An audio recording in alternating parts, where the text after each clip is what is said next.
প্রিয় ভাই ও বোন, এক মুহূর্তের জন্য চোখ বন্ধ করুন। আজকের এই রাতটি যদি হাজার মাসের চেয়ে উত্তম হয়, যদি এই একটি রাতেই আপনার সমস্ত পাপ মুছে যায় আর আপনার পুরো জীবনের দিক নির্দেশনা চিরতরে পাল্টে যায়। প্রিয় ভাই ও বোন, এখন কল্পনা করুন সেই রাতটিকে যেখানে আল্লাহর রহমতের দরজা চওড়া হয়ে একেবারে খুলে যায়। ফেরেশতারা আকাশ থেকে নেমে আসেন পৃথিবীতে, আর প্রতিটি দোয়া তাৎক্ষণিকভাবে কবুল হয়ে যায়। এই রাতটির নাম লাইলাতুল কদর, ইসলামের সবচেয়ে পবিত্র, সবচেয়ে রহস্যময় রাত, যা রমদানের শেষ দশকে লুকিয়ে আছে।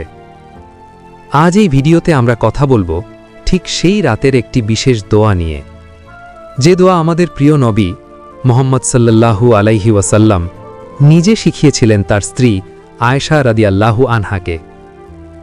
এই দোয়া শুনলেই আপনার হৃদয় কেঁপে উঠবে।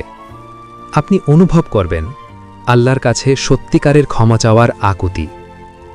চলুন এই অসাধারণ আধ্যাত্মিক যাত্রায় আমরা একসাথে পা বাড়াই। লাইলাতুল কদর, শুধু এই নামটি উচ্চারণ করলেই মনের ভিতর এক অদ্ভুত শান্তি আর উত্তেজনার ঢেউ উঠে যায়, তাই না? কুরআন মজিদের সূরা আল কদরে আল্লাহ তাআলা ঘোষণা করেছেন, লাইলাতুল কদরি খায়রুম মিন আলফি শাহর। লাইলাতুল কদর হাজার মাসের চেয়ে উত্তম। এই রাতে পবিত্র কুরআন নাজিল হয়েছে, ফেরেশতারা আকাশ থেকে পৃথিবীতে অবতীর্ণ হয়, আর আল্লাহর রহমত ও শান্তির বৃষ্টি ঝরে পড়ে সকাল পর্যন্ত। রমাদানের শেষ 10 দিনে, বিশেষ করে 21, 23, 25, 27 কিংবা 29 তারিখের যে কোনো এক বিজোড় রাতে এই রাত লুকিয়ে থাকে। কেন এই রাত এতটাই গুরুত্বপূর্ণ? কারণ এখানে একটি মাত্র ইবাদতের সওয়াব হয়ে যায় হাজার মাসের সমান। চিন্তা করুন, হাজার মাস মানে প্রায় 83 বছরেরও বেশি সময়। অর্থাৎ একটি মাত্র রাতের ইবাদত, একটি মাত্র রাতের দোয়া, একটি মাত্র রাতের কান্না 83 বছরের ইবাদতের চেয়েও বেশি ইবাদতের সমান। এটি আল্লাহর পক্ষ থেকে এক অসীম উপহার, যেখানে আমাদের পাপের পাহাড় হালকা হয়ে যায় আর আমরা নতুন জীবন শুরু করার সুযোগ পাই। চিন্তা করুন একবার, যদি আপনি এই রাতটি পেয়ে যান, তাহলে আপনার জীবনের প্রতিটি দুঃখ, প্রতিটি ভুল, সব কিছু আল্লাহ এক নিমেষে ক্ষমা করে দিতে পারেন। এটি এক সোনার সুযোগ, প্রতি বছর আসে, কিন্তু প্রশ্ন হল, আমরা কি সত্যি এই সুযোগ খুঁজে বের করার চেষ্টা করি? এবার আসুন সেই বিশেষ দোয়ার কথায়। একদিন আয়েশা রাদিয়াল্লাহু আনহা নবী সাল্লাল্লাহু আলাইহি ওয়াসাল্লামকে জিজ্ঞাসা করলেন, হে আল্লাহর রাসূল, যদি আমি লাইলাতুল কদর পেয়ে যাই, তাহলে আমি কি দোয়া করব? নবী সাল্লাল্লাহু আলাইহি ওয়াসাল্লাম তাকে শিখিয়ে দিলেন একটি অত্যন্ত সহজ কিন্তু গভীর দোয়া। দোয়াটি হল, আল্লাহুম্মা ইন্নাকা আফুউন তুহিব্বুল আফওয়া ফাআফু আন্নি। হে আল্লাহ, তুমি ক্ষমাশীল, তুমি ক্ষমা করতে ভালোবাসো, তাই আমাকে ক্ষমা করো। দেখুন, কত সরল, কত সোজা, কিন্তু এর ভিতর লুকিয়ে আছে আল্লাহর অসীম রহমতের সবচেয়ে বড় চাবিকাঠি। নবী সাল্লাল্লাহু আলাইহি ওয়াসাল্লাম এই দোয়া শিখিয়েছেন কারণ এটি সরাসরি আল্লাহর সবচেয়ে প্রিয় গুণ ক্ষমাকে সম্বোধন করে।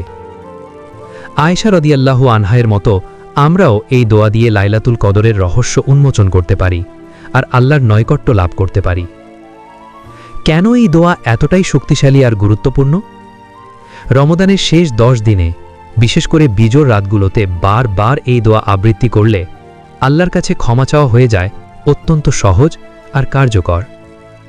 এই দোয়া শুধু পাপ ক্ষমা করে না, এটি আমাদের হৃদয়কে পরিশুদ্ধ করে, মনকে শান্তি দেয় আর জান্নাতের পথকে একেবারে সুগম করে দেয়।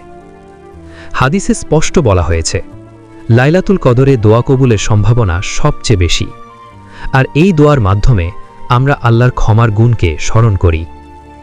এর উপকারিতা অসংখ্য: আধ্যাত্মিক উন্নতি, দুনিয়ার চিন্তা থেকে মুক্তি, আখেরাতের প্রস্তুতি। চিন্তা করুন, যদি আপনি এই রাতে এই দোয়া পড়েন, তাহলে আপনার সব ভুল, সব পাপ যেন এক নিমেষে মুছে যাবে, যেন আপনার এক নতুন জন্ম হয়। একটি ইবাদতের সওয়াব হয়ে যাবে হাজার মাসের সমান। তাই রমদানের এই শেষ দিনগুলোতে ইতেকাফ করুন, কুরআন তিলাওয়াত করুন, নামাজ করুন, আর এই দোয়া হৃদয় থেকে বারবার আবৃত্তি করুন। প্রিয় ভাই ও বোন, এখনই সময়, আল্লাহর কাছে ক্ষমা চাওয়ার সময়। লাইলাতুল কদরে আপনার হৃদয়ের সব দরজা খুলে দিন, চোখের জল ফেলে বলুন, হে আল্লাহ, আমি তোমার দাস, তোমার ক্ষমা ছাড়া আমার কোনো উপায় নেই। এই দোয়া পড়ুন সত্যিকারের অনুতাপ আর নিষ্ঠার সাথে, শুধু ঠোঁটে নয়, গভীর হৃদয় থেকে। আল্লাহ তো অত্যন্ত ক্ষমাশীল, তিনি আমাদের ভুল দেখেও আমাদের ভালোবাসেন আর ক্ষমা করতে চান। তাই আজ থেকেই প্রস্তুতি নিন, রাত জাগুন, দোয়া করুন, লাইলাতুল কদরের সন্ধান করুন। এই রাতটি হতে পারে আপনার জীবনের সবচেয়ে সুন্দর আর সবচেয়ে বড় পরিবর্তনকারী রাত। শেষ কথা, লাইলাতুল কদর শুধু একটি রাত নয়, এটি আল্লাহর সাথে গভীর মিলনের সবচেয়ে বড় সুযোগ। এই দোয়া পড়ে আপনার হৃদয়কে আলোকিত করুন, আল্লাহর রহমতের বৃষ্টিতে ভিজে উঠুন। হে আল্লাহ, আমাদের সবাইকে লাইলাতুল কদরের বরকত দাও, আমাদের সব পাপ ক্ষমা করো, আর তোমার নৈকট্য দান করো। আমিন।